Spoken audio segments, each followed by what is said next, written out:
Hello everyone, स्व अध्ययन पर स्वागत है। मैं संगीता मैम आज आप सबको पढ़ाने वाली हूँ कक्षा 6वीं के कविता वन के मार्ग में। रचनाकार है तुलसीदास, यानी जो कवि हैं वो तुलसीदास है, जो कि प्रभु श्री राम जी के परम भक्त हैं।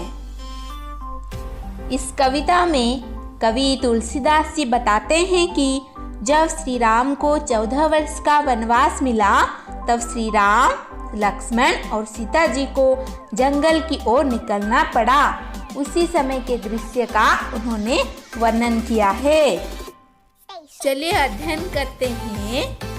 सवेया 1। पुरते निकसी रघुवीर वधु, धरी धीर दये मग में डग द्वे। झलकी भरी भाल कनि जल की, कूट सुखी गए मधुरा धरवे। फिरी बुझती हैं चलनो अब केतिक, पर्ण कुटी करी हो कितवे। तिय की लाखी अतुरता पिय की, आँखियाँ अति चारू चली जलस्वे। अब हम इन पंक्तियों के कठिन शब्दों के अर्थ देखेंगे।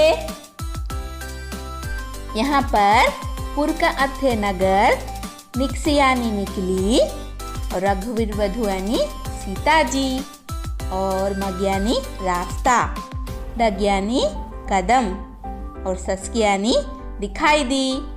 भाल का अर्थ है मस्तक, कनी का अर्थ है बूंदे, पुर यानी होंठ, और केतिक यानी कितना। पर्णकुटी का अर्थ है पत्तों की बनी कुटिया, और कित का अर्थ कहाँ, तिय का अर्थ पत्नी, चारू का अर्थ है सुंदर, चुए का अर्थ है गिरना। अब हम इन पंक्तियों के भावार्थ अध्ययन करेंगे। इन पदों में तुलसीदास जी लिखते हैं कि श्री राम जी के साथ उनकी पत्नी अर्थात सीता जी अभी नगर से बाहर निकली ही हैं कि उनके माथे पर पसीना चमकने लगा है। इसी के साथ साथ उनके मधुर होंठ भी प्यास से सूखने लगे हैं।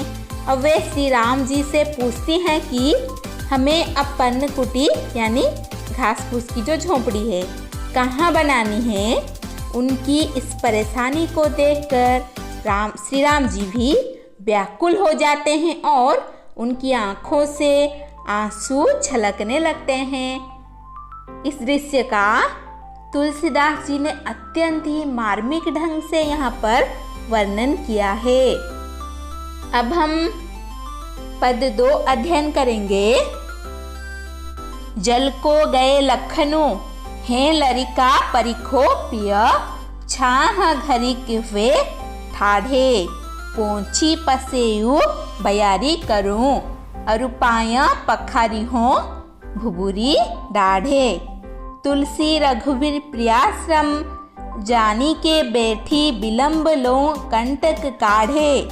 जानकी नाह को नेह लख्यो, फुल को तनु बारी विलोचन बाढ़े।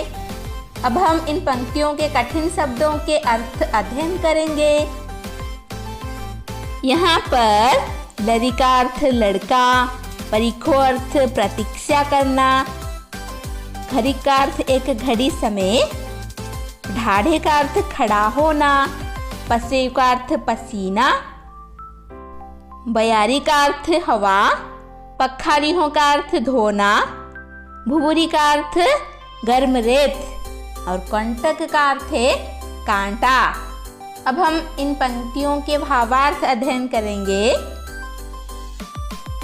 प्रस्तुत पद में श्री लक्ष्मण जी पानी लेने जाते हैं तो सीता जी श्री राम जी से कहती हैं कि स्वामी आप थक गए होंगे, अतः पेड़ की छाया में थोड़ा विश्राम कर लीजिए। श्री राम जी उनकी इस व्याकुलता को देखकर कुछ देर पेड़ के नीचे विश्राम करते हैं तथा फिर सीता जी के पैरों से कांटे निकालने लगते हैं। अपने प्रियतम के इस प्यार को देखकर सीता जी मन ही मन पुलकित यानी खुश होने लगती हैं।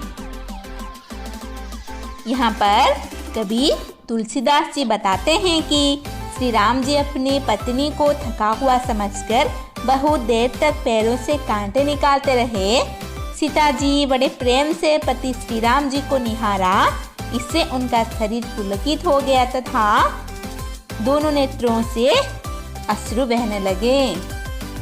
आज हमने वन के मार्ग में सवई का संपूर्ण अध्ययन किया।